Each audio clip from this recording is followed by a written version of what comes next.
ipagpala ang lahat ng aming buhay, Panginoon, ang aming mga karir, ang aming mga ginagawa sa buhay. Ikaw lamang, Panginoon, pinagkakatiwalaan namin sa lahat. Salamat, Lord God, at patuloy kang manatili sa amin, patuloy kang kumilos sa mga buhay namin, sa aming pamilya, Panginoon, sa lahat, Panginoon, ng aming mga ginagawa. Salamat, Lord, at sa iyo lamang ang pinakamatas na papuri at pagsamba sa pangalan mo, Jesus. Amen.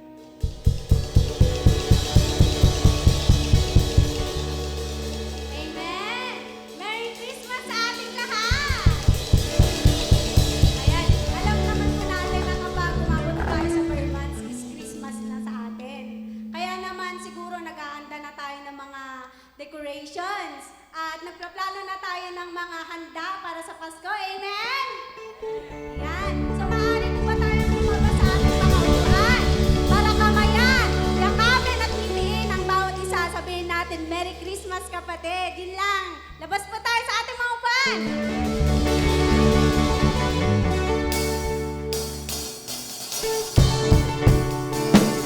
Labas po tayo!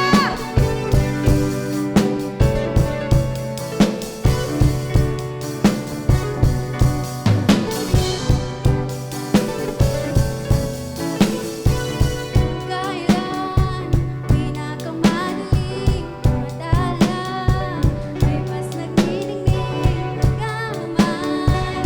Nagkalamula sa likod nito ay may liwanag. Liwanag na ito nasa gitna, may sinagang bawat pusong bukas.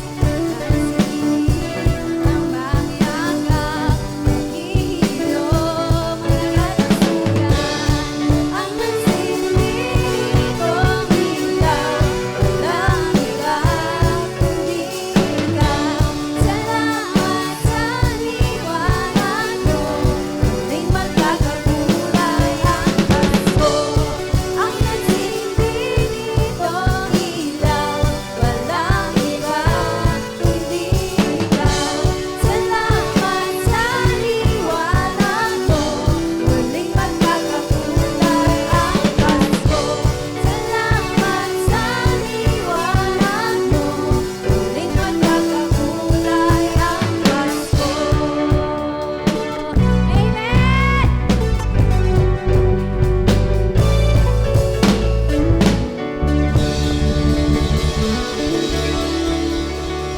Amen. Praise the Lord. How good and pleasant it is when brothers and sisters live together in unity. Amen po ba? Amen. So let us give our best na pagpupuri sa ating Panginoong Jesus.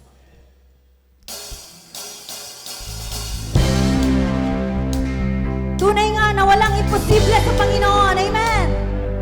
Hallelujah.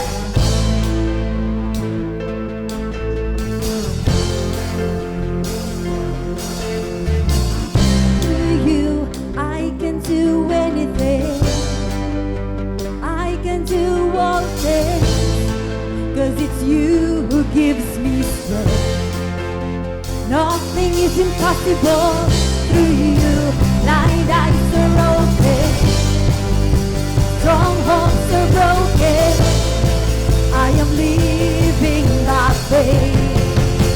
Nothing is impossible. Woo! Oh, nothing is impossible to you, Lord.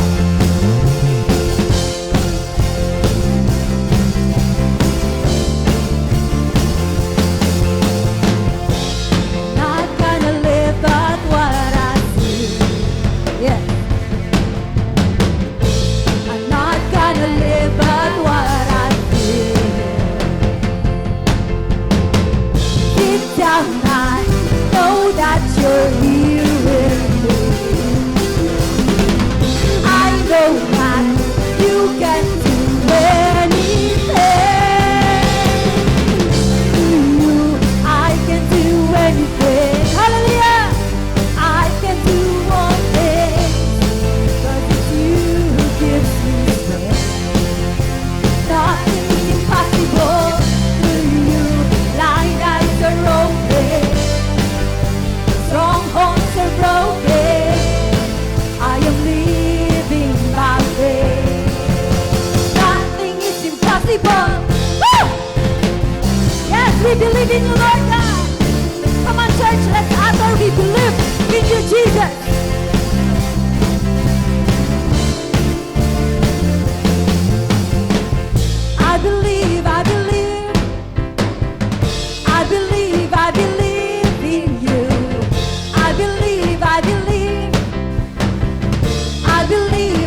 do all things, 'cause it's you who gives me strength.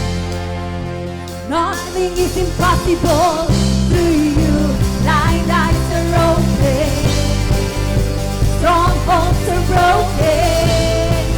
I am living by faith. Nothing is impossible. I believe, yeah. I believe in you. I believe, I believe in you. I believe, woo! I believe in you. I believe, I believe in you. Hallelujah. We believe in you, Jesus. Oh, we glorify your name.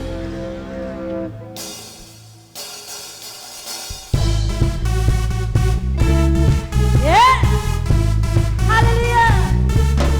We praise your name, Lord.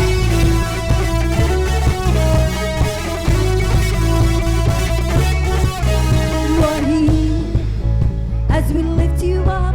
You are riding on our praise, be enthroned over everything.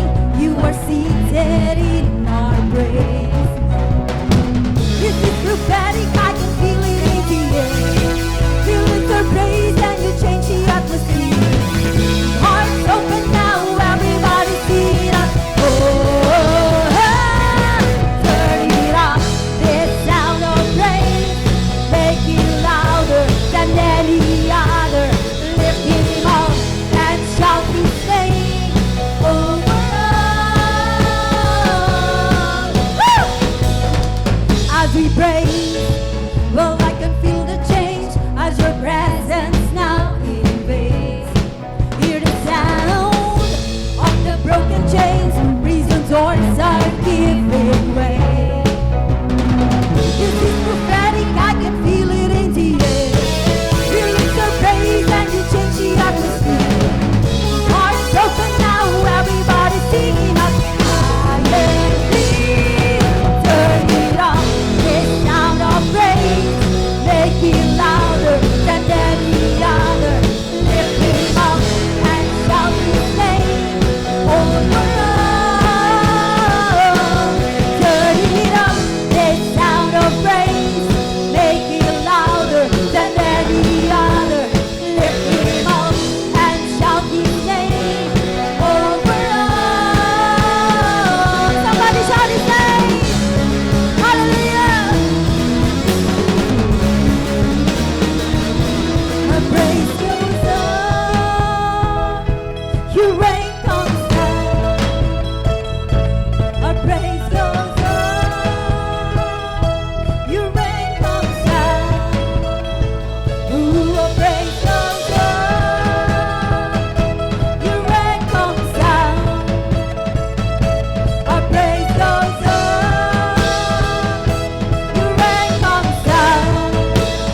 Hallelujah.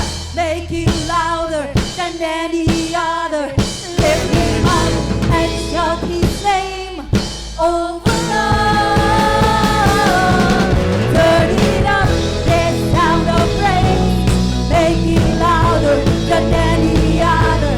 Lift him up and shout his name over all.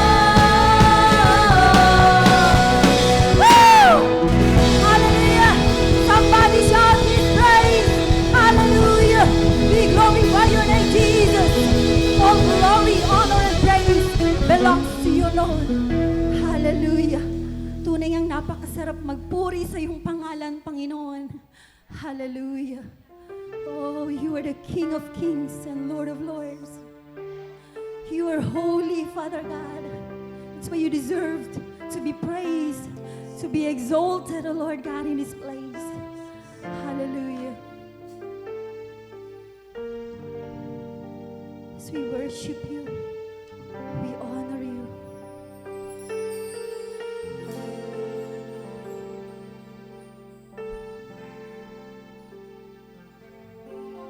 A thousand generations falling down in worship, sing the song of ages to the Lamb.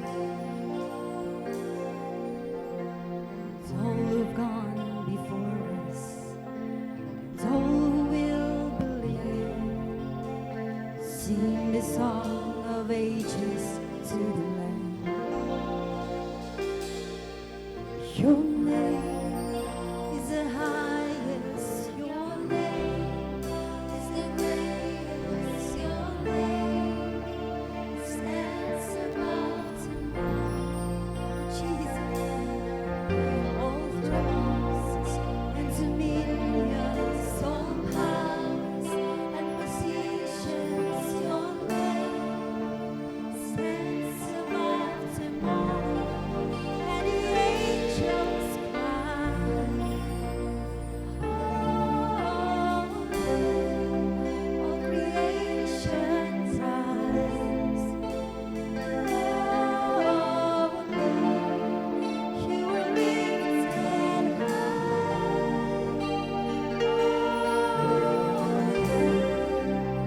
holy.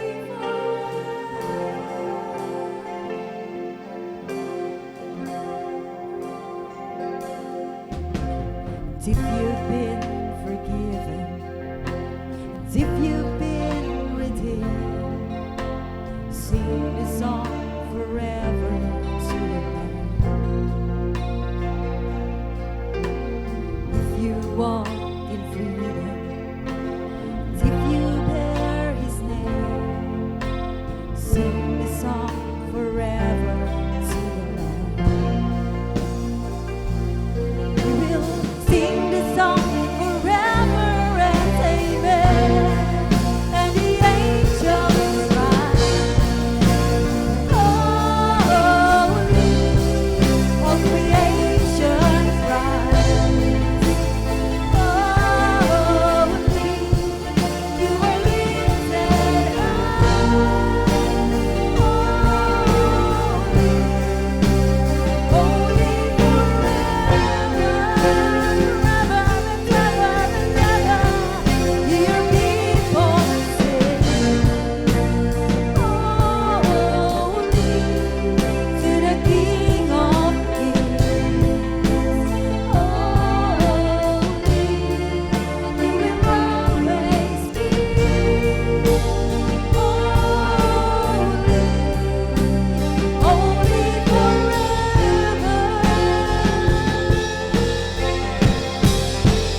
the highest.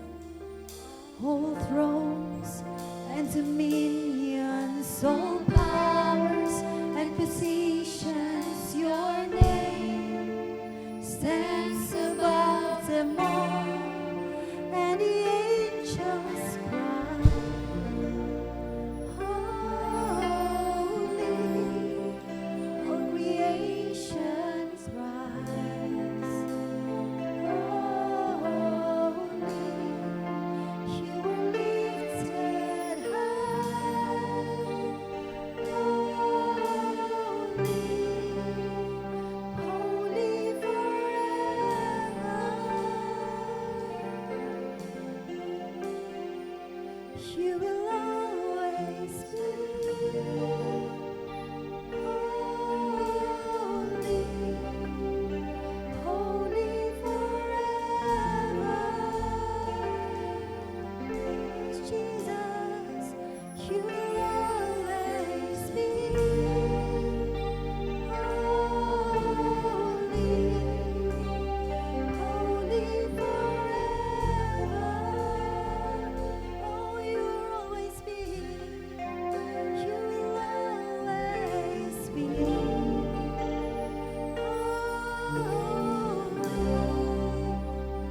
holy forever. Hallelujah. You are forever holy, O Lord God. And you have been very good to us, O Lord Jesus. You are truly faithful, God. You are a friend, O Lord God. Despite, Panginoon, sa mga pagkukulang namin, O Lord God, you have said in your word that you will never leave us nor forsake us. Sa mga kabigatan, Panginoon, na dinadala namin sa mga pagkakataong ito, we just want to lay them down to you. For you are good. You are faithful. You are faithful and just, O Lord God. Hallelujah.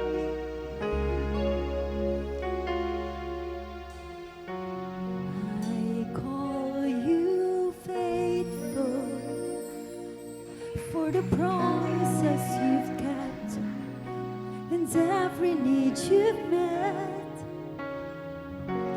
Lord, I'm so grateful. You were with me every step, and I never will forget. So when I think of how you bless me, how your hand has never let me go, you never let me go. You have been so good to me. God, I can't believe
have been such a good friend to us, Jesus. Oh, hallelujah. You deserve the highest praises and adoration. We glorify you. We exalt you. Oh, hallelujah. Thank you, Lord God, for your holy presence. We thank you for your love, for your unfailing love. Hallelujah. Hallelujah. Hallelujah. Let's stay in the presence of the Lord. Hallelujah. We thank you, Jesus. We thank you for your love. We thank you for your grace, oh God. We thank you for your mercy, Jesus. We thank the Lord for the miracles you're doing in our lives, God. Hallelujah. Even today, Lord God, we thank you for the new life, Lord God, for the salvation, oh God. Thank you, Jesus. Napakabuti mo, Panginoon. Dakila ka. Makapangyarihan ka sa lahat, Panginoon. Salamat. And once again, we invite your holy presence to be with us, oh God, this morning, Lord. Hayaan mo, Panginoon, na ang iyong banal na Espiritu ay kumilos sa bawat buhay, sa bawat isa sa oras na ito. Higit sa lahat sa iyong masahero this morning, Lord. Truly, Father God, He can do nothing. He knows nothing without you, Lord. But with your holy presence, Lord God, He will deliver your message, Lord, powerfully and mightily according to your name, Jesus Christ. Hallelujah. Thank you, God. Thank you, Jesus, Lord. For you all the glory, all the praises and honor in the name of Lord Jesus Christ. Amen. Amen. Hallelujah.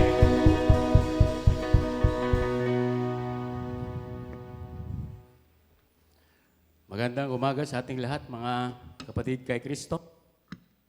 Po kayo. Amen. Hallelujah. Parang matagal na kami ay tumayo dito. Well, wala kasi yung ating mahal na bishop. Nasa US siya ngayon. Palapakan natin ang Panginoon. Hallelujah. Napakabuti ng Diyos. And we are already on the 3rd week of our topic entitled Leap of Faith. Leap of Faith. Pag sinabi nating leap, ito ay paglundag. Ayan, nakikita niyo ba yon? Hindi lang step ang ginawa niya, di ba? Talagang, pag nakikita yung drawing na yon, yung tao na yon, talagang nakikita natin na lumundag siya. Di ba? Leap, paglundag, leap of faith. Paglundag sa ating pananampalataya. Amen? Ito yung parang pagkilos na walang kasiguruduhan. So, napaka-risky, di ba? Parang yung paglundag mo sa pananampalataya, kasi yung pananampalataya, ito yung pananampalataya na yung mga bagay na hindi mo pa nakikita. Tapos lumundag ka pa ng napakataas, napakalakas, di ba? So parang kung isipin natin yon, parang napaka-risky. Di ba? Kasi nga hindi pa natin alam yung kanyang resulta. Kumbaga, nag-decide ka na, for example, nasa stable job ka, bigla kang nag-quit, napakaganda na yung trabaho mo, tapos mag-quit ka, stable yung job mo, tapos yung pupuntahan mo parang walang kasigarduhan, di ba? Parang ang hirap nun. Yun ang tinatawag na leap, pagtalon dun sa mga bagay-bagay na hindi natin alam kung ano yung mangyayari, di ba? Well, we have some characters, example in the Bible, just like the life of Abraham. Si Abraham, nung sinabi sa kanya ng Panginoon na iyalay mo yung aking anak, wala siyang question, di ba? Walang tanong. Tingnan natin yung pananampalataya niya. Sinabi sa kanya ng Panginoon na magiging father of all nations siya. Tapos, nung nanganak yung asawa niya, matanda na. Tapos, iaalay pa niya yung anak. Paano magkakataon na magiging father of nations siya kung yung kaisa-asang anak niya ay hiningi ng Diyos para ialay sa kanya? Pero tingnan natin yung paglundag ng kanyang pananampalataya. Hindi siya nagtanong sa Panginoon. Amen? Hindi siya nagtanong sa Panginoon, pero nung lumundag siya, nung nanampalataya siya, without questioning the Lord, bakit niya ibibigay yung anak niya, bakit niya iaalay ng anak niya, pero nung nangyari, nung sumunod siya sa Panginoon, nung nangyari, hindi rin natuloy. The Lord provide ng kanyang iaalay. Yun yung paglundag ng pananampalataya, mga kailaw. Another one, si Noah. Di ba sabi ng Panginoon sa kanya, gumawa ka ng ark. Gumagawa ng isang malaking barko. Di ba? Dahil darating ang malaking floods. Dakil nga layos, kuna na ni Apo Dios kini Noah. Hana sinaludsod ni Apo Dios, hanga nag-question kini Apo Dios. Pero no kitaan na tiaglawlaw, nakalawlawag. Di ba? Kagaya ngayon, may bagyo. Anong typhoon tayo ngayon? Anong signal tayo ngayon? May bagyo, pero ang liwaliwanag sa atin mamaya. Sabi nga ni Sister Janice, may bagyo. Paano yun? May bagyo mamaya. Pupunta tayo. Sabi naman niya, pupunta daw kami after this sa Liwan. Kaya yun ang faith, paglundag, di ba? Bagamat may magbagyo, kailangan pumunta. Amen? Dahil hindi natin alam kung ano yung gagawin ng Panginoon. But when we trust the Lord, ni Apo Dios ti agaramid kakapsat. Kaslaki ni Noah, kasano nga rod nga agaramid nga iti dakkel nga barko ken ay bagayong aglayos. Kaya naglewag mat ti aglawlaw. Hindi niya kinesyon ng Panginoon. Pero ang nag-question kay Noah, sa lahat nung nasa paligid niya, oh, Noah, ano ka na yata eh? Baliw ko na yata eh. Bakit ka gagawa ng malaking barko at darating ng les? O wala naman, nagliwaliwanag nga eh. So, ibig sabihin, ang daming challenges kay Noah. Pero hindi na tinignan yun eh, di ba? Nagtiwala siya sa Panginoon. Nung sumunod siya sa Panginoon, nagtiwala sa Panginoon, ano nangyari? Yung pamilya lang ang kanyang naligtas. Amen. Meron ding example sa bagong Testament, in the New Testament, sa buhay ni Peter. Si Peter, after na nagpakain ng Panginoon ng 5,000 people sa 2 ikan and 5 tinapay lang, umalis sila after nung nagpakain sila. Parang pumunta sila sa ibang lugar na gagamit sila ng bangka. Tatawid sila sa ilog. Amen? Nung tumawid sila sa ilog, sabi ng Panginoon, may iwan ako, susunod na lang ako. Yan ang sabi ng Panginoon sa grupo ni Peter. Then, nung mga magdaling araw na, parang napansin ng Panginoon na hindi umaalis yung sinasagwan nilang na bangka nila Peter. Tapos sumunod ang Panginoon, nagpakita siya sa gitna ng ilog o dagat. Diba nung nakita ni Peter ang ating Panginoon, hallelujah, sabi niya, Panginoon, ikaw ba yan? O sabi ng Panginoon, no, ako ito. Pwede ba akong pumunta dyan sa lugar mo? Pwede ba akong maglakad din dyan at pupunta sa lugar mo? Parang yun na yung kwento. Anong ginawa ni Peter? Yung faith niya, mataas yung faith niya. Imagine, lulundog ka, alis ka sa bangka, na ang dadaanan mo tubig. Amen? Hindi niya inisip yun. Pero nanalig siya, nagtiwala siya na magagawa niya yun dahil doon sa ating Panginoon. Pero may mga challenges, di ba? Nung nagkaroon ng kulog, kidlat, natakot siya. Nung natakot siya, nakafocus na doon sa kidlat, hindi na sa Panginoon. Yung faith niya nagbago na. Hindi na sa Panginoon. Hindi na nakafocus sa Panginoon. Yung faith niya nag-change, nagbago. Natakot doon sa kanya nakikita yung kidlat, yung kulog, yung challenges na maaari siyang lumubog. Yung problema na maaari siyang lumubog. Ano nangyari? Dahan-dahan siyang lumubog. Amen? Dahan-dahan siyang lumubog. Pero, ang sabi ng Panginoon, nung nagpaligtas siya sa Panginoon, dala-dali naman sinave ng ating Panginoon mga kailaw. So, this morning, pag-aaralan natin yung isa sa pinakakumpletong pwede nating guide regarding dito sa leap of faith, yung paglundag ng ating pananampalataya. And our topic this morning is claiming your promised land.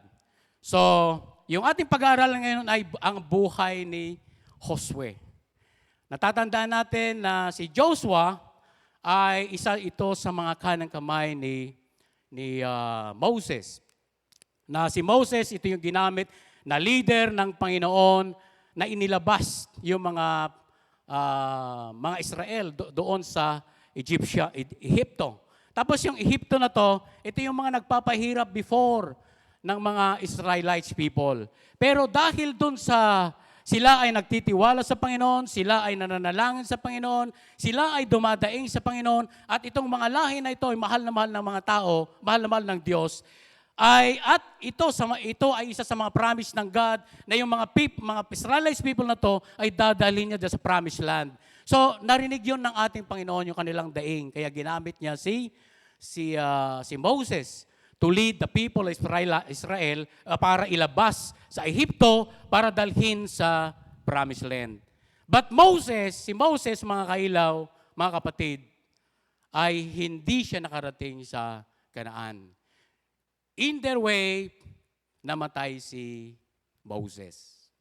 Okay? Namatay si Moses.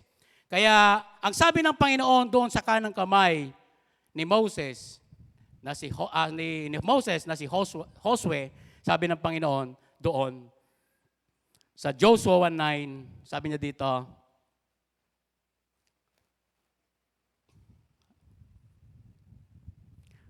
I have not commanded you, sabi niya. Sinabi naman ni Josue sa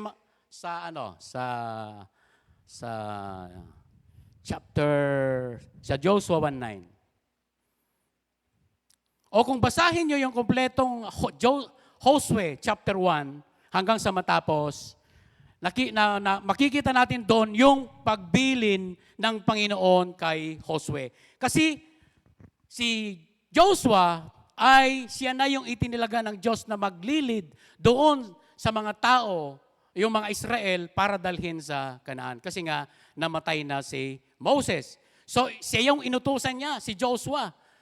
Tandaan ninyo, sa kanang kamay siya, di ba? Namatay si Moses, matindi yung kanyang paglift nung pananampalataya. Imagine, kanang kamay, tapos gagawin mong leader. Makikita natin dito na si Joshua ay hindi siya hanganak kitakit.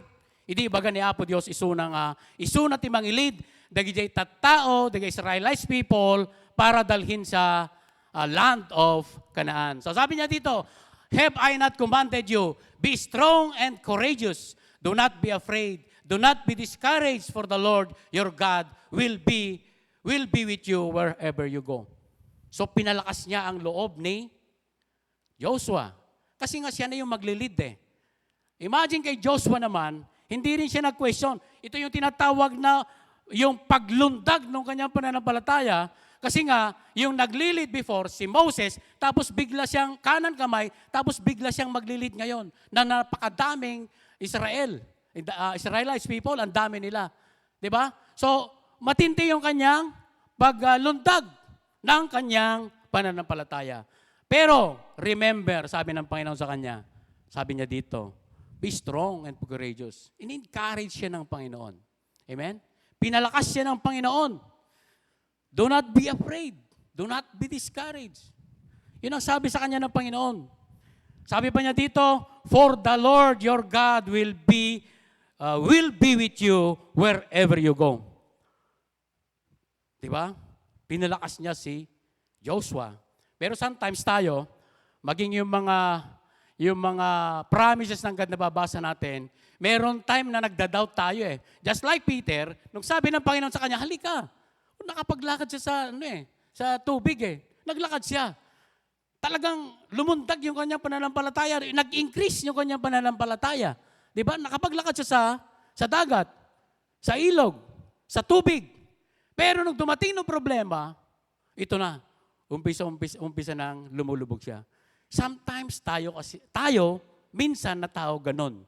Ang lakas ng pananampalataya natin. Habang nananalangin tayo sa Panginoon, claim natin yung mga promises niya. Pero pag medyo pag medyo matagal yung prayer natin, hindi na tayo nakapagpanalangin, yung mga hinihiling natin sa Panginoon nagbabago. Parang sa isip natin, sinasabi natin na hindi naman yata totoo. Nagbabago. Lalo na pag may mga problema tayo. Lalo na pag nakakaranas tayo ng mga problema na sa tingin natin parang hindi na natin malampasan. Kaya nagbabago tayo. Yung tao ganon. But tingnan natin si Joshua. Amen? Si Joshua, ini-encourage siya ng Panginoon, be strong. Be courageous. Do not be afraid. Do not be discouraged. Sabi ng Panginoon. For the Lord will be with you wherever you go. Yun yung promise ng Panginoon sa kanya. Then, another one, sabi pa niya dito, keep the book of the law always on your lips. Meditate it day and night so that you may be careful to do everything written in it. Then you will be prosperous and successful. So nakita natin na binili na siya, tapos meron pa siyang sinasabi na, ito, gagawin mo to. Meditate the word. Lagi mong tandaan, lagi mong dilidiliin. Huwag mong kakalimutan yan. Amen? Huwag mong tanggalin sa'yo.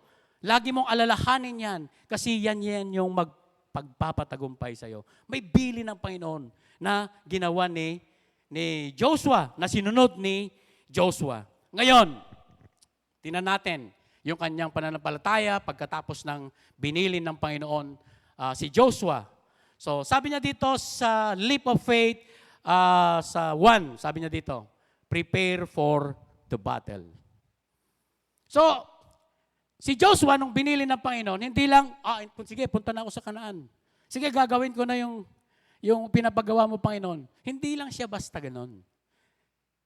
Diba? Ang sinasabi niya dito, prepare for the battle. Naghanda ba si Joshua? Naghanda ba si Joshua nung sinabi ng Panginoon na, ikaw na, Joshua, ang maglilid ng mga Israel people na to bring them in Canaan. Sinabi niya ganon, di ba? Si Joshua ba ay agad na pumunta doon? Naglakad ba sila? Sige, tayo na. Hindi. They prepare for the battle kasi along the way, maski si Moses that time, marami silang kalaban. At alam niya rin na yung paglilid niya, marami din silang kalaban. Marami silang lalampasan. Marami silang dadaanan na magiging hindrances sa kanilang pagpunta sa Kanaan. Amen? So, si Joshua, sa book of Joshua, kung basahin natin yung the whole chapter ng Joshua 2, makikita natin doon kung paano yung preparation ni Josue. Actually, si Joshua ay nagpadala ng 2 spy doon sa Jericho mismo. Nagpadala siya ng 2 spy para ispiyahan kung ano ang meron doon sa Jericho na yon. And that time yung Jericho, ito sa isang pinakamalakas na lungsod o pinakamayaman na lungsod before nung kanilang kapanahunan. At ito yung lugar kung saan ay malalakas ang kanilang armies. So, ibig sabihin, mahirap kung basta papasok ko lang. Di ba? Mahirap kung basta pupunta ka lang doon. Kaya si Joshua, nag-prepare siya for the battle. Amen? Naghanda siya. Naghanda siya ng para doon sa labanan na yon dahil alam niya na hindi madali ang pagpasok nila doon sa Jericho. So nagpadala siya ng 2 spies. Tapos yung 2 spy na yon, tandaan nyo, ang pinuntahan nila ay isang babae na nagtitinda ng aliw, prostitute. Kaya yung mga nagtitinda ng aliw dyan, pwede palang gamitin ng ating Panginoon, di ba?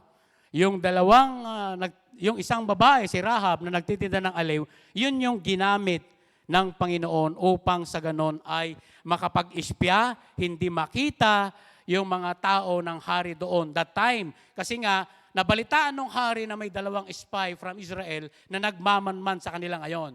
Kaya, nung pumasok siya doon, pumasok ng 2 spy na yon, ang kinausap doon ay yung si Rahab, yung prostitute na yon, yung babae na nagtitinda ng aliw. At sabi pa nga ng si Rahab sa kanila ay, alam namin na ibibigay ito ni Yahweh sa inyo, sapagkat ang iyong Diyos ay Diyos ng langit at lupa. Ibig sabihin, balitang-balita. Alam ni Rahab mismo, naniniwala siya, imagine nagtitinda ng aliw, prostitute siya, pero naniniwala siya, nanalig siya. Nung nanalig siya, nung nagtiwala siya, anong ginawa ng Diyos sa kanya? Di ba, iniligtas yung kanyang buong sambayan? Believe in the Lord, you and your family will be saved. Amen? Hallelujah. Palapakan natin ang Panginoon. Praise God. Hallelujah. So, tinulungan niya yung 2 spy ni Josue. So, siyempre, naghahanda sila ng battle. Paano nila papasukin? Di ba? Bagamat nandun ang Diyos, sinabi niya doon na, I will never leave you. Hindi kita bababayaan, sasamahan kita, saan ka man pumunta. Pero si Joshua mismo, nag-prepare siya for the battle. Kaya nga nagpadala ng 2 spy para manmanan kung ano ba yung kalaban nila doon, ano ba yung itsura yung lugar na yun, paano ba sila papasok doon. Maaring ganon yung iniisip ni Joshua. Amen? So, nakita natin doon na nag-prepare siya for the battle. Amen? Natatandaan ko nung tinake over ng ating mahal na bishop itong GLGM, yung unang pumasok sa isip niya before is pupuntahan namin yung Bicol. Tapos yung Bicol that time ay medyo risky diyan dahil siyempre isa yan sa mga ipinatayo ng ating mahal na bishop na nauna. Amen? Pero nung nag-resign siya, tinake over ni Bishop Errol. So nung tinake over ni Bishop Errol, isa yon sa unang mission niya. Do, may spy doon. Yung unang spy doon, na nagsabi na, sige, pwede tayo dito, punta kayo dito, ganon. Nag-resign. Pero may pangalawang spy. Kaya natuloy yon. Natuloy yung ating Bicol. Amen? Kaya nung unang move doon, hindi naman ibig sabihin na, sige, pupunta tayo doon. No. Isinama sa mga intercessory prayer. May preparation. Amen? May preparation. Yung battle na gagawin doon, naghanda tayo. Nilagay natin na ano bang magandang gawin doon. Yun ang mga plano. Mag-convoy tayo, magdala tayo ng mga kasama, mga ganon, ang mga plano noon. Tapos kausapin natin yung spy natin doon. Ano ba yung nangyayari? Then, along the way, meron din tinatawag na sa prayer warrior. Hinanda yon.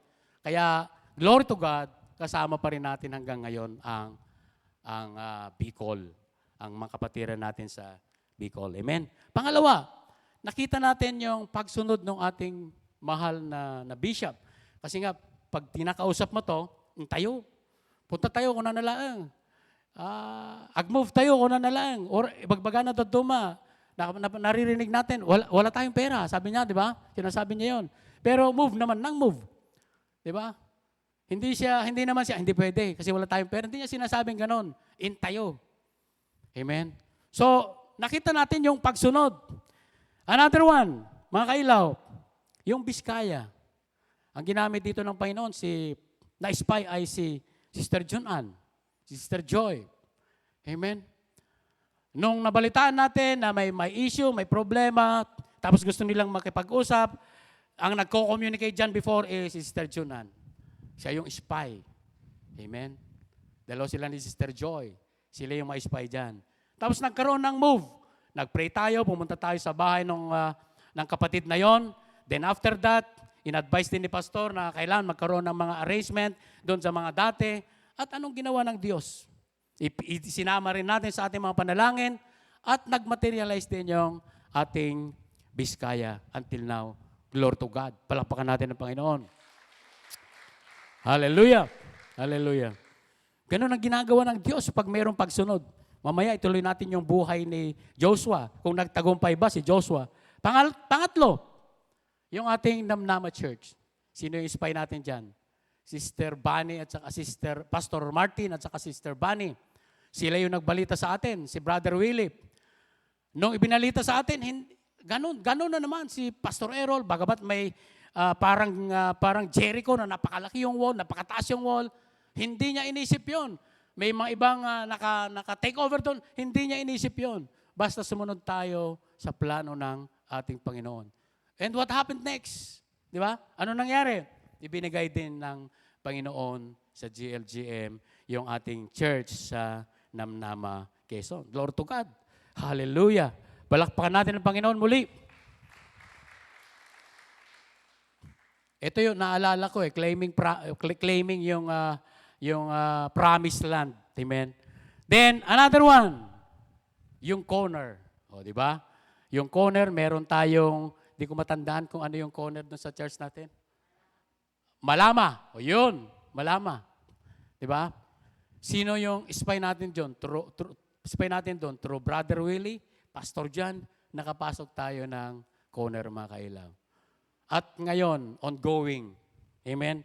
Ongoing ngayon ay ang church, nakapag-install na si Sister Janice sa Baycock Church. Ano na yon? Glory to God.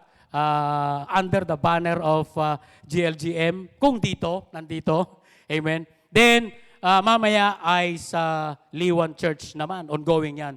Then, another one is yung US and process. Di ba? Palapakan natin ang Panginoon. Ayaw nyo bang pumunta sa US? Yung ating mahal na bishop ay nandun na. Di ba? Nauuna lang yon. Pagkatapos sumusunod tayo. Sigurado, Sister Janice yan, susunod na yan. Sa US na yan pupunta. Hallelujah. Kaya, sumunod lang tayo sa ating Panginoon, mga kailaw. So yan, nag-prepare siya ng battle. Nagpadala ng spy si Joshua. So, ito na yon. Hallelujah. Pwede bang basahin natin yung whole chapter ng Joshua para makita natin na yung pangalawa, after preparing the battle, nag-step out na si Joshua. At ito yung kanyang ginawa. Step out in faith. Sa Joshua chapter 3, basahin natin yung buong chapter na yan. Okay. Start natin sa 1. Okay. Para makita natin kung paano sila nag-prepare. Doon sa, paano sila nag-step out. Nag-prepare, tapos, ayan na. Kailangan kumilos sila. Hindi lang preparation, hindi lang basta, sige, mabang kami. Sige, pupunta kami. Hindi lang ganon. Talagang nag-move sila. Talagang nag-step out in faith. Si Peter talagang umalis doon sa bangka. Si Noah talagang nag-start siyang magputol ng mga kahoy at gumawa siya ng bangka. Si Abraham talagang itinaas niya yung kanyang knife para saksakin ng kanyang anak. Talagang nag-move. Amen. So sabi niya dito sa verse 1, chapter 3 verse 1. Basahin natin hanggang 16. Sige. Dito ba sa akin? Okay, maaga pa'y gumising na si Josue at buong Israel. Umalis sila sa Sitim, patungong ilog Jordan at nagkampo sila sa pampang nito bago tumawid. Okay, umalis sila doon, nagpunta sila sa Sitim, patungong Jordan at nagkampo sila doon bago tumawid. Amen? Kasi may tatawirin sila eh. Yung ilog Jordan, tatawirin nila yon. Yung ilog Jordan, that time talagang parang kumbaga tag-ulan, mataas yung ilog. Sabi pa niya dito sa verse 2, pagkalipas na 3 araw, naglibot sa kampo ang mga pinuno at sinabi sa mga tao, kapag nakita ninyong dala ng mga paring Levita, ang kaban ng tipan ng Diyos ninyong si Yahweh, lumakad na kayo at sumunod doon. May mga instruction, di ba? Kikilos na sila eh. Gagalaw na sila. Mag-step out in faith na sila. So sabi dito sa 4, sa kanila ninyo malalaman kung saan kayo daraan, sapagkat hindi pa kayo nakakarating dito kahit minsan. Ngunit, huwag kayong masyadong lalapit sa kaban ng tipan. Paunahin ninyo ito ng mga 900 meter. So may mga directions. Amen? May mga dapat gagawin. Sinabi naman ni Josue sa mga tao, linisin ninyo ang inyong mga sarili sapagkat bukas ay masasaksihan ninyo ang mga himalang gagawin ni Yahweh. So, hindi lang nag-prepare. Hindi, sige, pupunta kami. Sige, mag-go kami. Yung ginawa natin, glory to God, yung ginawa natin ng Bicol, ng Nueva Vizcaya, 9 inaw, dayta kakabsat, tikar kararag. Yung corner, 9 inaw, ata tikar kararag kakabsat. May preparation. Diba? Hindi lang basta pumunta tayo doon at go na. Ganun na lang na conquer yun. Hindi. Meron tayong tinatawag na consecration. Ibig sabihin, paglilinis, pagsunod sa nais na mangyari ng ating Panginoon. Pagkatapos ay inutusan niya ang mga paring Levita, buhatin na ninyo ang kaban ng tipan at mauna kayo sa mga taong bayan at iyon ang ginawa nga nila. Sinabi na Yahweh kay Josue, sa araw na ito, gagawin kitang dakila sa paningin ng buong Israel. Sa gagawin ko'y mababatid nilang pinapatnubayan kita tulad ng ginawa ko kay Moses. Sabihin mo sa mga paring Levita na magdala ng kaban ng tipan na magtuloy na sila sa ilog Jordan. O yung mga nakadala the Ark of Covenant, mauuna sila doon sa ilog Jordan. Pagdating nila sa tubig, sa pampang nito ay huminto muna sila.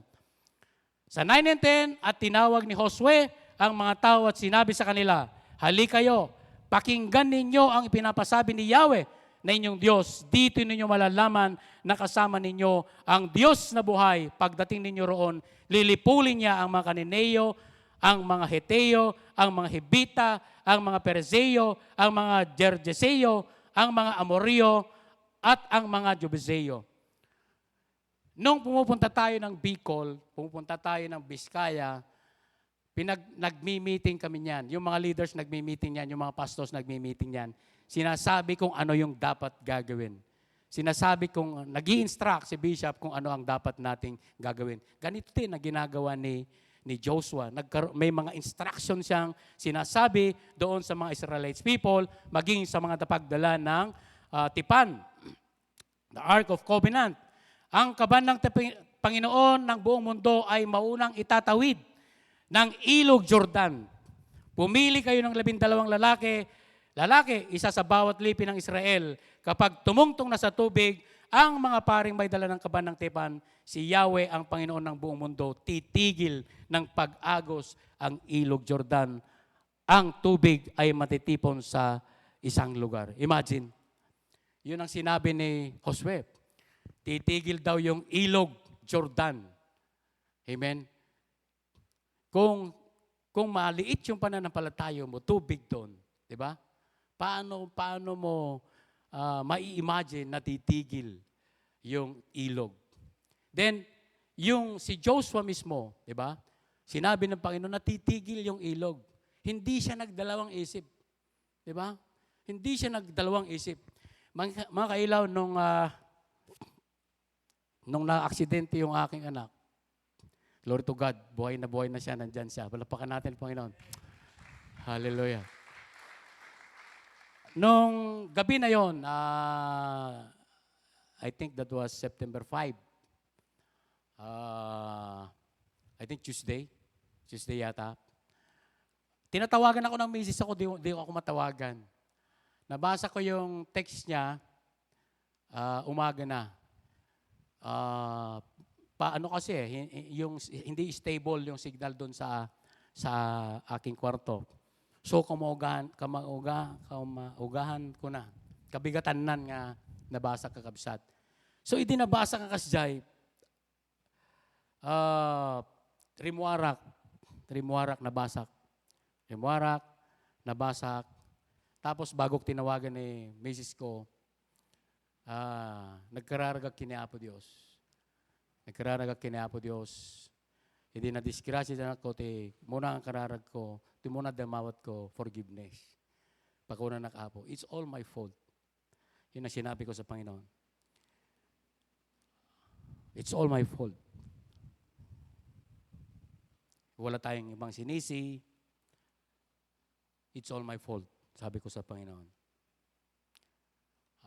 Kung ano man yung nangyari, may mga kasama man siya after nung makwento ni bakit. Misis ko, it's all my fault, hindi sila. Kasalanan ko yun, Panginoon. Kasalanan ko yun. Umiyak ako ng tawad sa Kanya. Then, sa daan ko along the way, nagpipray na ako, claiming the promises of God. Claiming yung mga ipinangako ng God sa amin, sa atin. Na sabi niya, hindi tayo babayaan. Binigyan na tayo ng buhay na walang hanggan. Yung buhay na walang hanggan ay hindi lang buhay na walang hanggan, but a life in its fullness. Buhay na kasiyasiya. Yun ang mga inaano ko sa Panginoon. Pumunta ka dito sa lupa to give us life, not to destroy. Kasi ang to destroy, kalaban yun. Yun ang mga claim ko during my way to dito sa Isabela. Yun ang mga claim ko. Then pagdating ko diyan sa Kawayan, hindi ko siya akad nakita kasi nga nakasa ICU siya. So ang visit lang namin is every every 4 and 5 in the afternoon at saka 10 and 11. So parang ang hirap 'yon, 'di ba? Kasi napakadagal na hindi mo nakikita. Pero yung time na ano na kami na nabibigyan na kami ng chance para tingnan siya, ipinagpre-pray namin ng misis ko. And one of my verse ay yung Mark chapter 11 verse 24. Kung nanadjay, ni Apo Diyos mismo during his time na nagdi-disciple siya, nandito siya sa lupa, sinasabi ko sa inyo, sabi niya doon sa mga disciples niya, ano man ang hingin ninyo sa panalangin, maniwala kayo na tanggap nyo na, ay natanggap nyo nga. Iyon ang mga claim ko sa Panginoon. Sinabi mo yun, O Diyos. Sinabi mo yun, Panginoon. Then, that time, yun yung mga binabasa ko din, yun yung mga book of Mark, ganyan, book of Matthew. So nakita ko doon yung ang daming miracles na ginawa ng Panginoon doon. Yung anak ni Jairo, patay na, binuhay niya. Yung anak ng balo na nasa lubong niya, nasa kabaong na, pupunta na sa libingan, binuhay ng ating Panginoon dahil naawa siya sa anak, sa balo na umiiyak. Yung kanyang kaibigan na si Lazarus, 3 araw na yata siyang patay. Pinalabas niya doon sa libingan. Yun yung clean name ko. Bakit ko clean name yun? Sabi ko, tinanggap kita bilang Diyos at tagapagligtas ng aking buhay. Sa John 1:12, binigyan mo ako ng karapatan na maging anak ng Diyos. Hallelujah. Yun ang claim ko sa Panginoon. Wala ba akong karapatan na humingi sa'yo? Kinakausap ko siyang ganon ng Panginoon. Wala ba akong karapatan?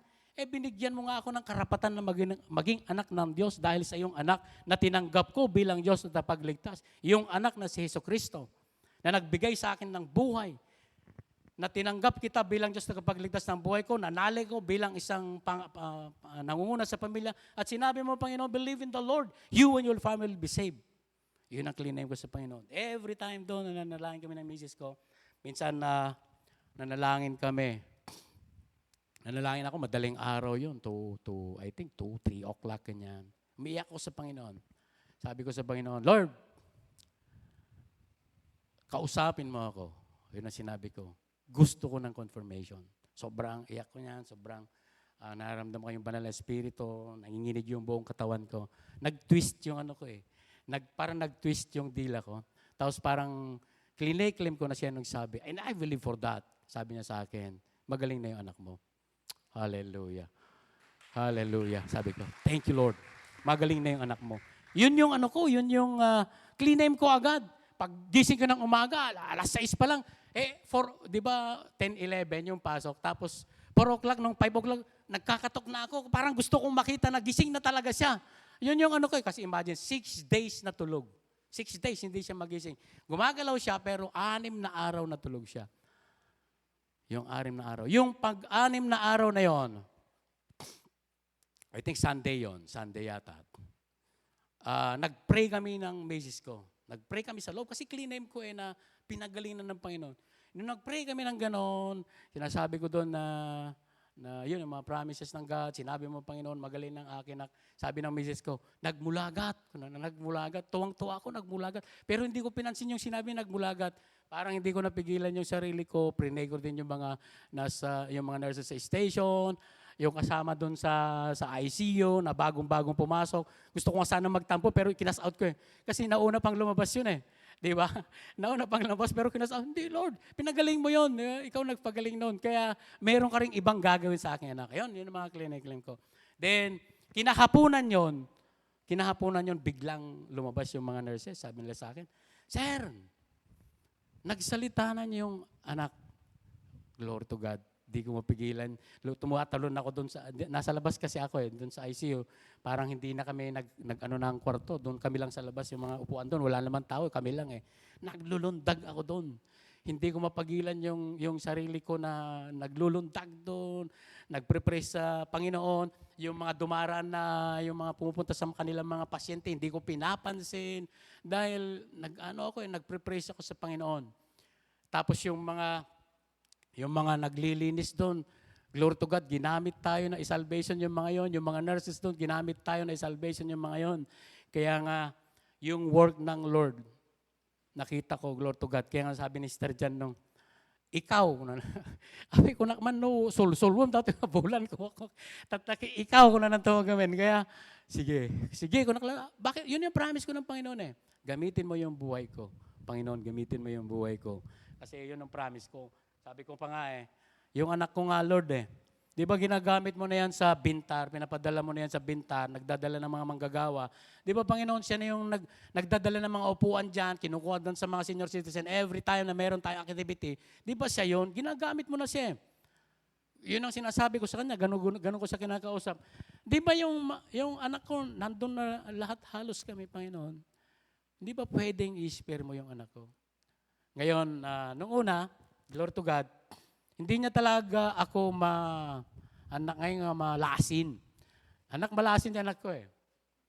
Damami na, malasin na. Dinaganda, di damo nga, tinawag na dagi na, agsaritan. Tako na natin muna kanong sarita na, makaringgur kayo kung nakanota. Elijah, gising ka na. Kung ganun yung mga nurses doon eh. Tapos, narinig niya yata doon kasi sabi niya, makaringgur kayo. Yun daw ang sabi. Yun daw ang sabi ng anak ko. Tinawag, ikaw. Sir, magaling na yung anak mo. Ay, nagising na yung anak mo. Tumakbo kami. Ganon. Tapos, hello, Elijah, anak. Mulagat ba na?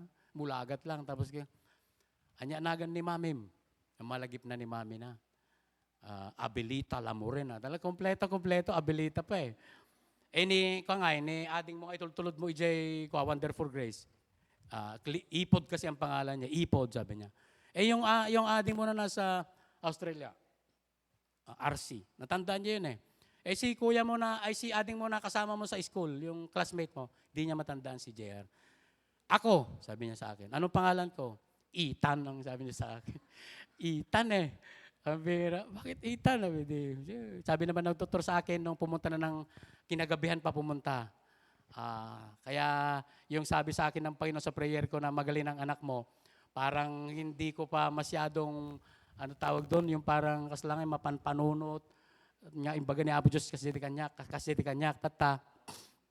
Hindi imay tirabi ko na di doktor, kasi before that, imbaga nagamin niya, ati CT scan ti anak mo, ati brain na, maraming sumabog na veins. Ni J bayaw ko, ni Egay, nagtungtungtung kay miidi nga umayda, kaslang ay sobra iti panag-alala na, kasla, mabuteng, kasya dati pa nagbuteng na, talaga pa nagdanag na, asla muna nga hanga sumurvive. Apay, kasi nakita na eh. Yung pakita di Dr. King Kwana, no kasi naman nagayos, digi, dara jinti, brain, hanga spot lang eh. Nagayos ka digi jinti, Kwana eh. Ang dami ko na nakanyak. Dagi tapuro nga dagi ta, dara dagi ta ko na na. The critical stage na ta, 72 hours. So, yung 72 hours na yon, pag nakalasat isuna, dengdengagaklat tamat nakit kita akso nangam panunot ko tawag dito kinakas out ko. Tapos ijayton. Tata panag-recover na agrugit no nag-recover. Panag-recover na han kahit sa uwan niya sige da na malagip amin ko na naman. So okay na sa akin 'yon. 'Di ba? Importante ko. Kasi di panunod ko, tatingkar kararag me, talaga nga, di jay tindaw-dawat kini Apo, ag-pre-press kami kini Mrs. ko jay, ijerwarti, ICU, talaga nga nga, dinawat mi ni Apo Diyos, di jay, nga ispare na ako kay tagyawit tinatay Apo. Aramidam nga living testimony ato, jay ti anak ko, aramidam nga living testimony, kanyami, isang ay bagbag kada kayo, naging bag ni Apo Diyos, kapsat, palapakan natin Apo Diyos. Thanks God. Nito lang, maalala niya na ako. Two weeks ago, last week lang. Alam niya na pangalan ko. Anong pangalan ko? Walden. Kurang. Walden Pogi. Joke lang. Joke lang yan mga kailaw. Amen. Hallelujah. Naalala na niya ako, kaya napakabuti ng Diyos.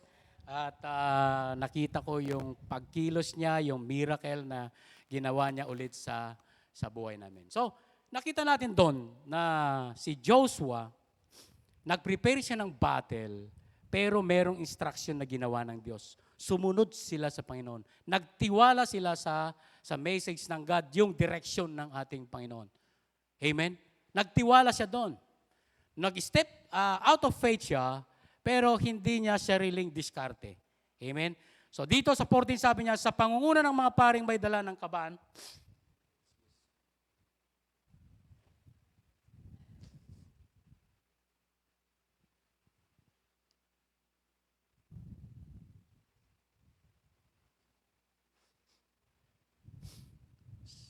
sa pangunguna ng mga paring may dala ng kaban ng tipan, umalis ng kampo ang bayang Israel upang tumawid sa ilog. Malaki ang tubig. Malaki ang tubig ng Jordan sa panahon ng tag-ani. Nang sumapit sa ilog ang mga paring may dala ng kaban ng tipan, tumigil ang pag-agos ng tubig at ang tubig ay natipon sa lahat ng bayan ng Adam sa lungsod ng Adam, lungsod na nasa tabi ng Sareta. Samantala, ang agos na pababa sa dagat na patay sa Araba ay nagtuloy hanggang sa natuyo. Ibig sabihin, nag-stop dito, tapos yung paagos dito, tuloy-tuloy, so natuyo. Amen? Ang ilog at nakatawid ang mga Israelita. Malapit sa Jericho ang kanilang tinawiran. Ano ba yung target nila? Di ba yung Jericho? Amen, yung Jericho. Nanatili sa gitna ng natuyong ilog ang mga paring may dala ng kaban ng tipan hanggang sa makatawid ng kabilang pampan ng buong sambayan ng Israel. Kasama nila yung yung tipan, the Ark of Covenant of the Lord. Nandun yung presence ng God. Si Joshua, ini-instruct niya ng Panginoon that time. At yung sumasama sa kanila na presensya ng Panginoon is yung the Ark of Covenant. Mga kailaw, yun ang isa sa mga cliname ko ng Panginoon. Before Lord God, kinakausap mo lang yung mga pinili mo, yung mga tao mo, kinakausap mo lang. Pero ngayon, Panginoon, sinabi mo sa akin, ibinigay mo yung banal na Espiritu mo sa amin. Hindi na kami nabubuhay na kami lang, Panginoon. Pero kasama ka namin, nabubuhay sa buhay namin. Di ba? Amen? Hallelujah! Ang Diyos na buhay, na kinakausap lang nila si Joshua ngayon, yung Diyos na buhay nakatira sa atin. Nung tinanggap natin siya bilang Diyos at tagapagligtas ng ating buhay, we are no longer live alone. Kasama natin ang Diyos, nakatira sa ating buhay. Pumasok, di ba, nung tinanggap natin siya bilang Diyos, tagapagligtas nating buhay, buksan ko ang aking puso. Pumasok ka at manahan ka sa akin. Yun ang claim ko sa Panginoon. Yung anak ko, nakatira ka dyan. Hindi lang siya ang nabubuhay na siya, kasi tinanggap ka niya bilang Diyos at tagapagligtas ng kanyang buhay. Yun yung claim ko sa Panginoon. And again, naimbag niya po Diyos. Glory to God. Palakpakan natin ang Diyos. Buhay na buhay ang aking anak. Amen. Hallelujah. So, nanatili yung presensya ng Panginoon doon sa pagtawid ng ilog. Imagine, nag-stop yung ilog. May imagine nyo ba yun na sa ngayon, kumbaga, di ba, sasabihin sa'yo na, sige, tumawid ka, mag-i-stop yan. Pero tayo, meron tayong kanya-kanyang hiling sa Panginoon. Meron tayong kanya-kanyang claim na promised land sa Panginoon. Amen? Meron, kagaya ko, glory to God, 7 days. 7 days yun yung binigay na sa akin. Inilipat na namin yung anak ko doon sa bago niyang kwarto. Inalis na namin siya from ICU doon sa private room. Sa ikapitong araw na yon, mga kailaw. Yun yung sobrang prayer namin, yung 6 days na yon na magising ka na anak. Panginoon, gisingin mo na yung aming anak. Yun, yung makikipitong araw, talagang nagigising na siya. Parang normal yung gising, kaya lang, konti lang yung kanyang gising. Nung inuwi namin yan,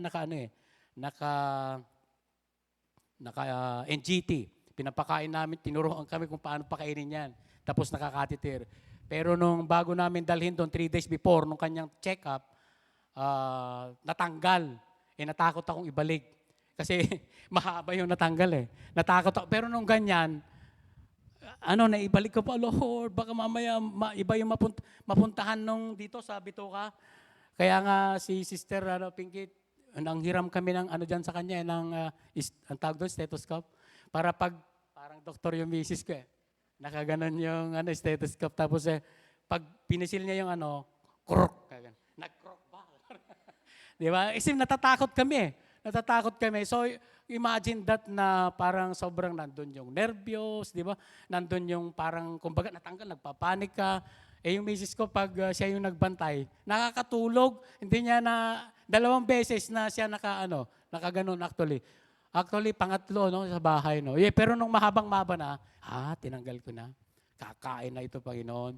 Nung nag-start na kumain, ang bilis niyang kumain, ang bilis bumalik yung kanyang katawan. Hallelujah. So yun, mga kailaw, nanatili yung tuyong-tuyo yung ilog Jordan na yon na kanilang dinaanan. Amen? Tuyong-tuyo, mga kailaw. Walang hindi sagabal, hindi malubak. Di ba? Kasi nandun yung promise ng God at sinunod nila yung sinabi ng Panginoon sa kanila. Nag-step up of faith. Hindi nila inisip na delikado to, baka malulunod tayo dito. Hindi nila inisip yon. Talagang lumundag sila ng pananampalataya. Amen? Lumundag sila.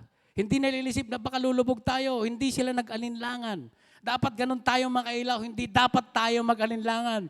Di ba? Sabi ko nga kanina, pag nagpe-pray ka lang, parang lakas, parang, Panginoon, oo, ibibigay mo ito. Pero pag medyo may mga problema ka na, nanghihina yung utak mo, yung isip mo, yung promises ng Panginoon, parang humihina sa'yo, di ba? Ganon kasi ang tao, ganon ang nangyayari sometimes sa atin. Pero si Joshua, tubig na yon, pero lumakad sila. Nag-step out sila. Talagang humakbang sila. Malaki yung pananampalataya nila, matindi yung kanilang pananampalataya. Hindi nila iniisip na malubog. Hindi nila iniisip kung ano ang mangyayari. At nung kumilos na sila, ano nangyari? Natuyo yung ilog. Amen? Natuyo yung ilog. Walang nalubog. Lahat ay nakaalis doon sa ilog, nakatawid doon sa ilog. Amen? Hallelujah. So, merong instruction ng Panginoon. Meron siyang sinabi kila Joshua na gagawin nila para sila ay magtagumpay. Tayo din, yung mga promises na claim natin, na promise land sa ating buhay, may instruction yan ng Panginoon. May sinasabi yan ng Panginoon sa atin. Amen. Kung gusto natin makamtan yan, sumunod tayo sa instruction ng Panginoon. Sumunod tayo sa sinasabi ng Panginoon. Sumunod tayo sa kanyang mga salita. Si Bishop, sabi ko nga, ewan ko kung paano makipag-usap sa kanya ng Panginoon. Pero pag nag-relay sa amin yan, intayo ko na namatlata. Intayo ko na no dadto makibaga ng awang kwarta. Ngayon, no intayo ko na kami surot kami kay Sister Janice. Di ba? Yung grupo niya kami, tayo. Amen? Mapantayo mo ilata. Kaya makadaanon tayo mo't nga nasayaat, nasalonat, makaawid mo't kamayat. Di ba? Maayos naman yung mga problema. Glory to God. So, I don't know kung paano kinakausap siya ng Panginoon. Pero kami, as a leader, just like Moses, si Caleb, at saka si Joshua that time, talagang tagasunod niya, sumusunod sa kanila. Amen? Ganon din si Joshua, sinusunod ng mga Israelites people si Joshua. Kaya nga sila nakarating sa Canaan. So, ibig sabihin, sa number 3, sabi niya dito, follow God's instruction. So, may direction ng God sa atin, mga kailang. So, after na tumawid sila ng river, of course, ang isa sa pinakamayaman na lungsod na kanilang unang sasakupin ay yung Jericho. At yung Jericho ay napalibutan ng napakalaking wall. Hindi basta mapapasok yun at may pintuan nun. Ganon kasi ang kahirian noong unang panahon. Isa lang yung pintuan niya. Kung saan ka pumasok, doon ka din lalabas. At ang Jericho na yon, yung lungsod ng Jericho, ay napakataas yung wall. Pero ang galing ng 2 spy, no? Nakapasok sila doon, di ba? Ang galing ng 2 spy. Nakita nila kung anong meron doon. Kaya nga sabi nila kay Joshua, nangangatog na yung mga doon. Alam nilang ibibigay sa atin ng Panginoon yun. Ganon ang report. Napakayaman yun, yung lugar na yun. Mabubuhay tayo doon. Yan yung tinasabing, yung Kainaan na yan, yung land of milk and honey. Gustong iparanas ng Panginoon sa kanila kasi nga hirap na hirap sila sa Egypt that time at narinig nga ng Panginoon kanilang daing. Kaya nga ginamit niya si Moses, ginamit niya si Joshua upang makarating doon sa land of promise na kung saan ay yung Kinaan. So, meron na naman instruction ng Panginoon na kailangan nilang sundin. Una, sabi niya dito, ayan o, napalibutan yan. Ayan, yung ancient Jericho. Napaributan yan, talagang hindi ka basta makakapasok dyan. 2 wall pa yan, no? Di ba? Isang wall sa labas, meron pang pangalawang wall. Yung pangalawang wall siguro, nandyan na yung hari, di ba? So, mahirap pumasok. Mahirap pumasok. Pero, basahin natin mga kailaw. Sa Joshua, chapter 6, siguro pwede nating basahin ulit ng buong chapter. Pwede ba yon? Malapit na. Last na to, mga kailaw. Ito. So, isa lang yung pintuan. Sabi niya dito, isanara ang mga pintuan ng Jericho upang huwag makapasok ang mga Israelita. Kasi nabalitaan ng mga taga-Jericho na marami ng pinabagsak na kaharian, na lungsod si Joshua. Kaya natatakot na sila. Amen? Na pasukin din sila ni Joshua. Kaya talagang mahigpit ang security ng lugar na yon. Sinabi ni Yahweh kay Josue, pakinggan mo ito. Ibinigay ko na sa iyo ang kamay ang Jericho upang sakupin ito at gapiin ang kanyang hari at magigiting na kawal. Ikaw at ang iyong mga kawal ay liligid sa palibot ng Jericho minsan isang araw sa loob ng 6 na araw. Pauunahin mo sa kaban ng tipan. Ito ang mga instruction. Paunahin mo sa kaban ng tipan ang 7 paring may dalang mga trompeta na yari sa sungay. Sa 7 araw, 7 beses kayong liligid sa lungsod at hihipan ng mga pari ang dala nilang trompeta. Pagkarinig nito ng isang malakas na mahabang tunog ng tambuli, lahat kayo'y ubod, lakas na sisigaw. Sa sandaling iyon, babagsak ang mga pader ng lungsod at walang sagabal na makakapasok doon ng lahat.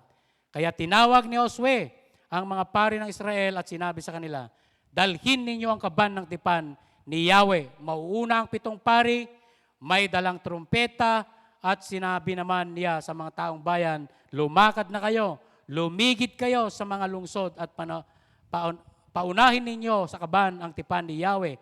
Ang mga sandatahang lalaki, tulad ng sinabi ni Josue, lumakad nga ang una ng kaban, unahan ng kaban, ng 7 kaban ng tipan, ang 7 paring may dala ng trumpeta, at habang lumalakad ay hinihipan nila ang mga ito. Nauna ang mga pare, ang unang hanay ng mga kawal, kasunod naman ng kaban ng tipan ang mga kawal na nasa panghuling hanay. Samantala, walang tigil ang tunog ng trompeta. Diretso yung pagtunog ng trompeta. Ngunit sinabi ni Josue sa mga tao, huwag kayong sisigaw o magsasalita man hanggang hindi kayo bibigyan ng kudyat. Sa utos ni Josue, iniligid nilang minsan sa lungsod ang kaban ng tipan ni Yahweh pagkatapos bumilik sila sa kampo at doon sila nagpalipas ng gabi. Kinaumagahan, kinabukasan, maagang bumangon si Josue, binuhat ng mga pare ng kaban ng tipan ni Yahweh at muling nauna rito ang 7 pare na walang tigil sa paghihip ng dala nilang trompeta. Muling pumesto sa unahan nila ang unang hanay ng kawal, samantalang ang panghuling hanay ay nasa likuran ng kaban ng tipan ni Yahweh. Patuloy ang paghihip ng mga trompeta, nilibot nga nilang minsan ng lungsod noong 2 araw, pagkatapos ay bumalik sila muli sa kampo. Ganito ang ginawa nila araw-araw sa loob ng 6 na araw, isang libot lang sa bawat araw sa 6 days na yon. Nang 7 araw, bumangon sila ng pagbubukang liwayway at lumibot ng 7 beses sa lungsod. Noon lamang nila ito nilibot ng 7 beses. Sa 7 libot, hinipan ng mga pari ang mga trompeta at iniutos ni Josue sa mga tao, sumigaw na kayo sapagkat ibinigay na sa inyo ni Yahweh ang lungsod. Ang buong lungsod at anumang matatagpuan doon ay wawasakin bilang handog kay Yahweh. Si Rahab lamang ang kanyang mga kasambahay ang ililigtas sapagkat itinago niya ang ating mga sinugo roon at huwag na huwag kayong kukuha ng anumang bagay na kataktang wasakin. Kapag kumuha kayo ng anuman, kayo ang magiging sanhi ng pagkahamak ng buong Israel. Ngunit ang lahat ng bagay yari sa ginto, pilak, tanso o bakal ay nakalaan para sa kay Yahweh at dapat ilagay sa kaban ng yaman ni Yahweh. Kaya tinipan ng mga pari ng mga trompeta at nagsigawan ng napakalakas. Ang mga tao nang marinig iyon, bumagsak ang mga pader ng lungsod at sumalakay sila. Nakapasok sila ng walang kagabal at nakapasok nila ang lungsod. Pinatay nila lahat ng tao sa lungsod, lalaki at babae, matanda at bata, at pati mga asno, baka at tupa. Sinabi ni Josue sa dalawang espiya ng isinugo niya noon, pumunta kayo sa bahay ng babaeng iyong tinuluyan, ilabas ninyo at buo niyang angkan, ayon pa sa inyong pangako sa kanya. Pumunta nga sila, nilabas si Rahab, ang kanyang ama't ina, mga kapatid at alipin, inilabas din nila pati ang kanyang mga kamag-anak, at dinalang lahat ng kapo ng Israel. Pagkatapos ay sinunog nilang lungsod at tinupok ang lahat ng bagay naroon liban sa mga yari ng ginto, pilak, tanso, bakal, ang mga ito nilagay nila sa kaban ng yaman ni Yahweh. Si Rahab na isang babae nagbebenta ng panandali ng aliw ay niligtas ni Josue pati ang buong angkan nito sapagkat itinago ang mga lalaking isinugo upang lihim na magmanman sa Jericho. Ang naging anak at sumunod sa salinlahi ni Rahab ay nanirahan sa Israel hanggang sa araw na ito. Noon din pinapunta ni Josue ang buong bayan ng pangalan ni Yahweh. Sumpain ang sino magtatayo muli sa lungsod na ito ng Jericho. Mamamatay ang anak, panganay, at sino mang muling maglalagay ng mga salirigan nito. Mamamatay ang anak na bunso na magbabagong muli ang kanyang mga pintuan. Pinatnubayan ni Yahweh si Josue at naging tanyag ang kanyang pangalan. So, yun.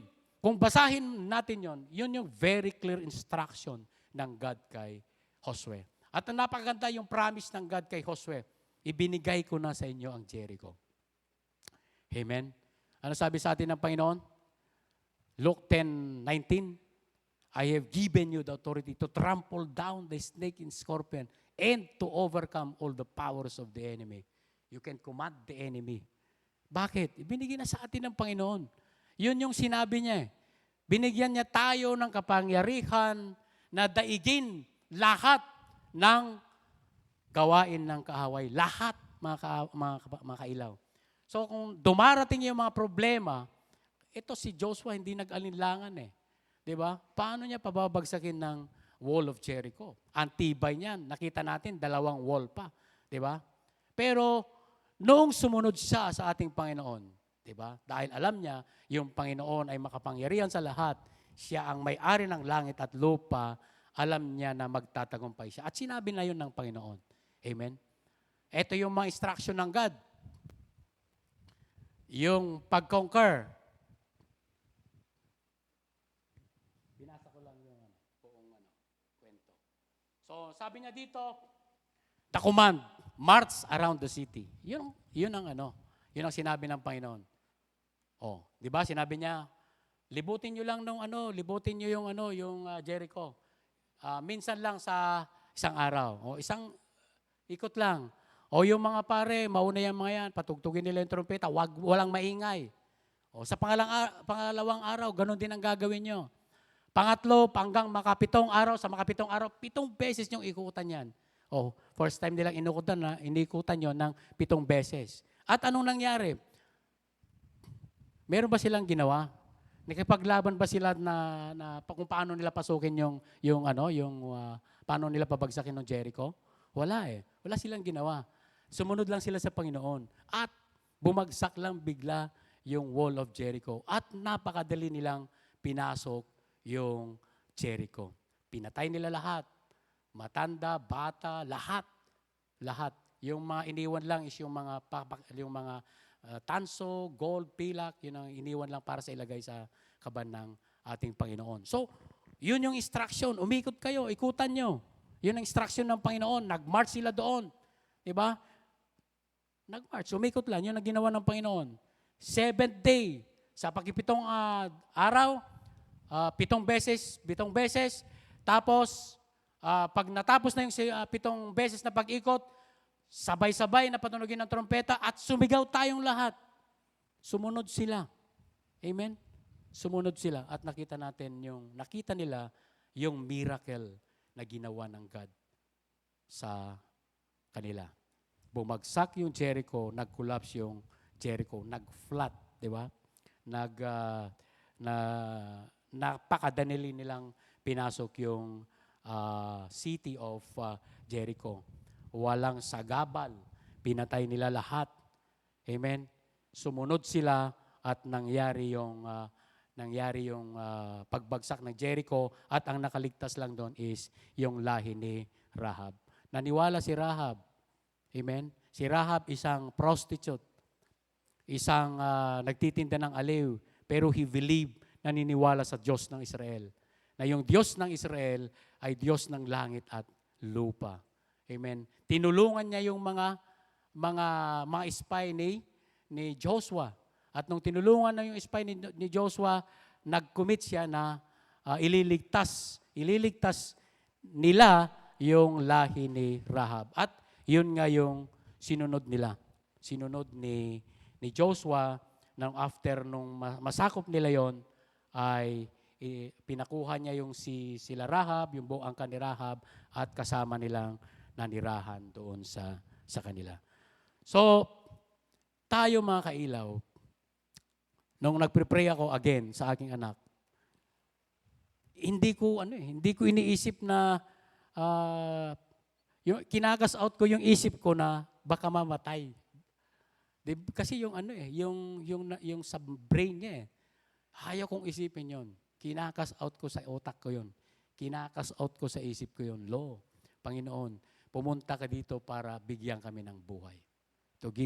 Para ibigyan ng buhay na kasiyasaya. Kinakas out ko yon. Though, sa isip ko, Lord, talagang klinikim ko yung promise niya na binigyan kami ng buhay, buhay na walang hanggan, buhay na kasiyasaya. Yun ang klinikim ko sa Panginoon. Though, iniisip natin sometimes din na yung ways natin, yung mga kaparaanan natin, ay hindi yun ang kaparaanan ng Diyos. Just like the wall of Jericho, di ba? Napakadali naman nilang sinakop yun. Hindi naman sila nahirapan. The people Israelite, Joshua just trusted the Lord. Di ba nagtiwala lang sila Panginoon? They just followed the instruction of God. Nung sumunod sila sa instruction ng Panginoon, napakadali naman. Kaya nga iniisip ko, glory to God, si Bishop nung sumunod siya, napakadali naman. Wala namang kahirap-hirap. Nag-i-enjoy nga kami pag pumupunta kami. Pag sinasabi niyang sumunod, pupunta tayo doon, parang gustong-gusto naming sumama. Nag-i-enjoy kami talaga. So, yun din. Pag sumunod tayo sa Panginoon, yung mga promise, claim natin na promise lang sa ating mga buhay, ipagkakaloob yan ng ating Panginoon, mga kailaw. Hindi yan magtatagal. Amen? Ibibigay yan ng ating Panginoon. Iba-iba tayo ng mga hinihiling sa ating Panginoon. Iba-iba yung mga request natin ng Panginoon. Magpatuloy lang tayo. Sumunod tayo sa mga instruction niya. Sumunod tayo sa mga pinagsasabi ng Panginoon. At manalig tayo. Magtiwala tayo. Kailangan yung pananalig natin, kailangan lundag. Amen? Lundag. Hindi maliit na step lang. Tapos, hindi dapat nagbabackward. Si Joshua, hindi siya nag-backward. He just followed the instruction of God, tapos nag-step out of faith siya. Ganon din tayo mga kailaw. Kailangan natin lumundag sa pananampalataya. Yung mga claim, yung mga promise ng Panginoon sa inyo, ibibigay yan. Yung mga anak nyo na magkakaroon ng magandang buhay, yung family nyo na aayusin ng Panginoon, aayusin niya lahat yan, ibibigay yan lang ng Diyos. Sumunod lang tayo sa Kanya. Magtiwala tayo sa Kanya. Amen? So, yun yung nais ng ating Panginoon sa bawat buhay natin mga kailaw. Tumay tayong lahat. Hallelujah. Thank you, Jesus. Hallelujah. Thank you, Jesus. Thank you, Lord. Napakabuti mo, Panginoon. Salamat, Panginoon, sa mga promises mo, Panginoon, na pwede namin pagtayuan. Tunay po, O Diyos, na hindi ka nagbabago, hindi ka nagmamaliw, Lord God. Ikaw ang Diyos ni Abraham, ni Isaac, and Jacob, Lord. Ikaw ang Diyos na, Panginoon, gumabay kay Moses, kay Joshua. Ikaw ng Diyos noon, ngayon, magpakailanman. At kayo ang Diyos na kasama namin ngayon, Panginoon. Yung mga ginawa mo sa kanila, Lord God, pwede mo rin gawin sa amin, Panginoon. At gagawin mo rin sa amin, Panginoon. Ang gagawin lang namin sa inyo, Diyos, ay magtiwala, manalig, sumunod sa inyo, Panginoon. Hallelujah. Thank you, Lord. Alam ko, Panginoon, na ang bawat isa sa amin ay mga request sa inyo, Panginoon. May mga kahilingan sa inyo, O Diyos. Lord God, minsan pa. Sabi mo, Panginoon, Ama, if you abide in me, and my words abide in you, as whatever you will, and it shall be done for you. Sabi mo, Panginoon, that you will never leave us, Lord God, nor forsake us, Panginoon. Sabi mo, Panginoon, kapag manalangin kami, Panginoon, maniwala kami na tanggap na namin ito, ay matatanggap nga namin, Panginoon. You are the branch. Kayo, Panginoon, ang puno, and we are the branches, Lord God. Apart from you, Lord God, we can't do nothing. Kaya, Panginoon, hayaan mo na ang buhay ng bawat isa amin ay patuloy na konektado sa inyo, Panginoon, upang sa ganon ay patuloy na mamunga, patuloy na masagana, patuloy na mamuhay, Panginoon, ayon sa nais mo, Panginoon. Salamat sa iyong mga dakilang salita. Salamat sa buhay ni Joshua na magiging guide namin, Panginoon. Magiging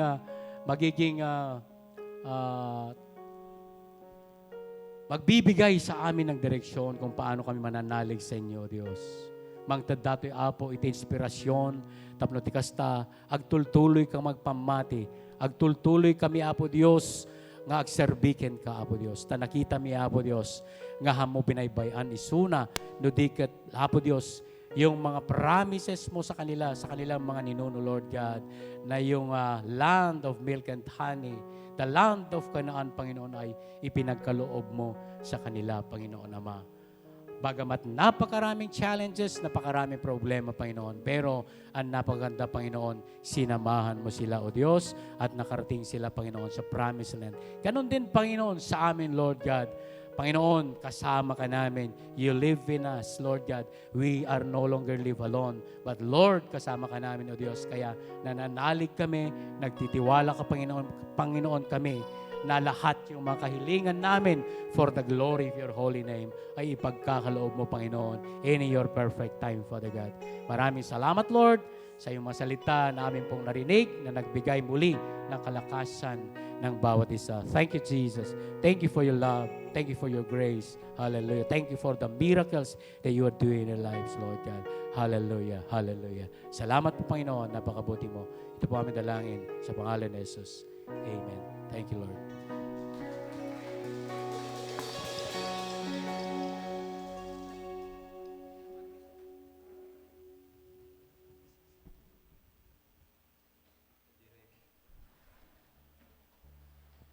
Amen. Dako na po tayo sa tithes and offering. Bibilisan ko na lamang po kasi may mga lakad pa po yung mga pastors natin.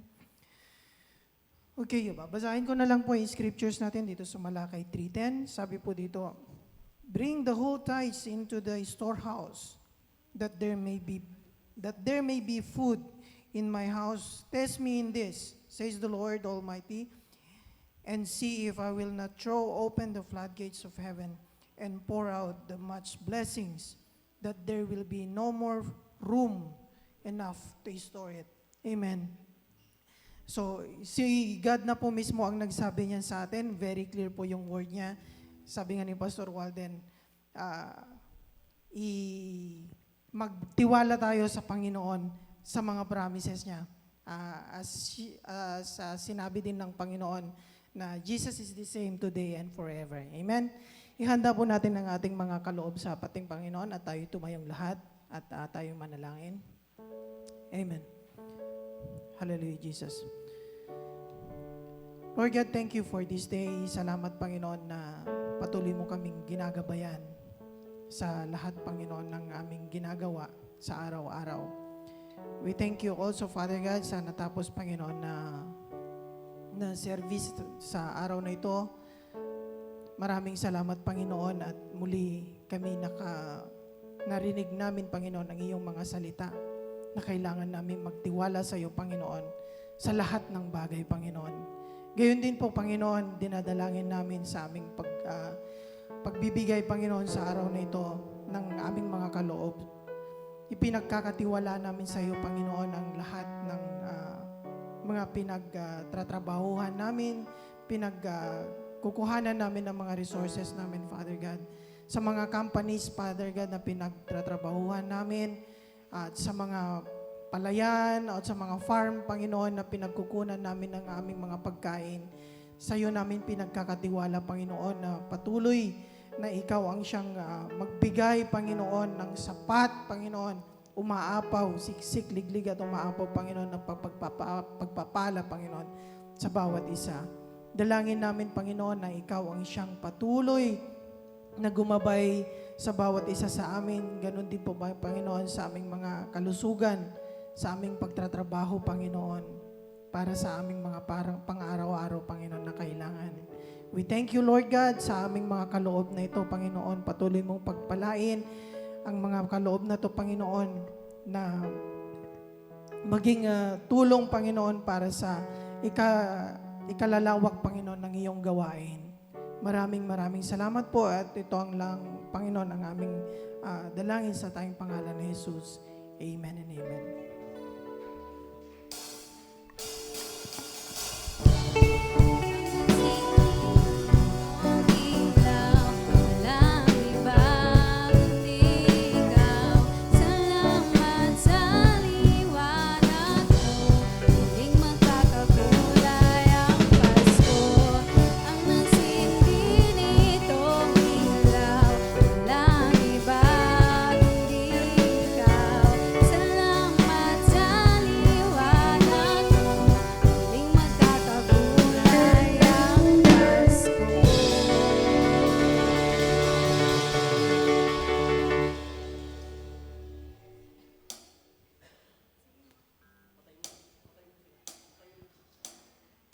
Dawatek nga tumakder tayo ang kalusat para sa benediction.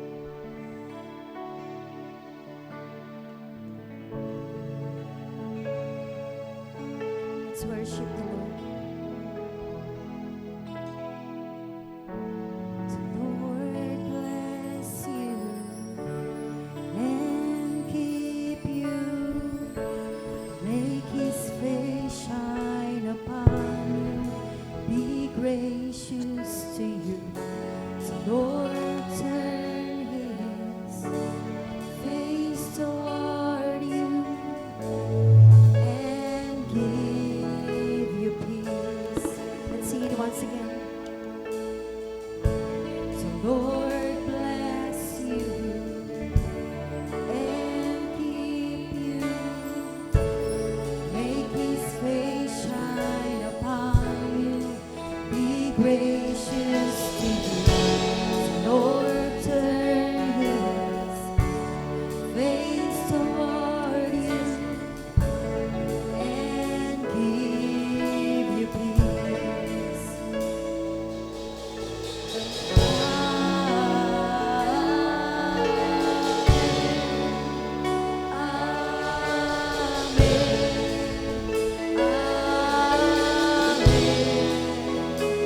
Amen.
Hallelujah, Lord. Jesus, King of Kings, the Lord of Lords. Hallelujah. Lord, we worship you. We glorify your name. Hallelujah. Hallelujah.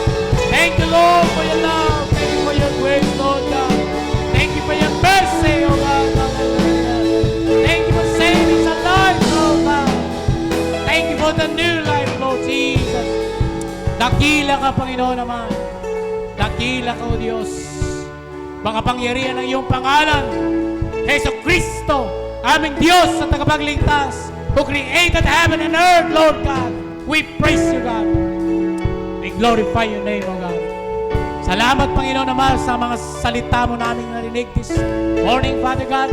Hayaan mo, Panginoon naman, ay tanim sa aming mga puso, tumubo, lumamugo, Panginoon naman, at mamunga, Panginoon naman. Salamat, Panginoon, sa bawat isa, Ama, na narito, Panginoon, Ama, na nakarinig sa iyong salita, Panginoon. Patuloy mong patnubayan, patuloy mong protektahan, Panginoon, Ama, maging aming pong sambahayan, Panginoon, ingatan mo, Lord. Hallelujah. Ang mga kapatiran namin sa JLGM, nasaan man sila ngayon, saan mang lugar sila ngayon, patuloy silang ingatan, gabayan, protektahan, Panginoon, Ama. Hallelujah. Maraming salamat muli, Ama. At sa buong linggo na ito muli, Panginoon, isusuko namin aming buhay, ang lahat ng aming gagawin, ang lahat aming mga activities, Lord God. This week again, we give it all to you, Lord God. We surrender it all to you, Lord God. And let your will be done, Father God. Maraming salamat. Pumaayo kami, Panginoon, na payapa at ligtas, O Diyos. Ito po ang aming dalangin sa pangalan ni Jesus. Amen and amen. Hallelujah.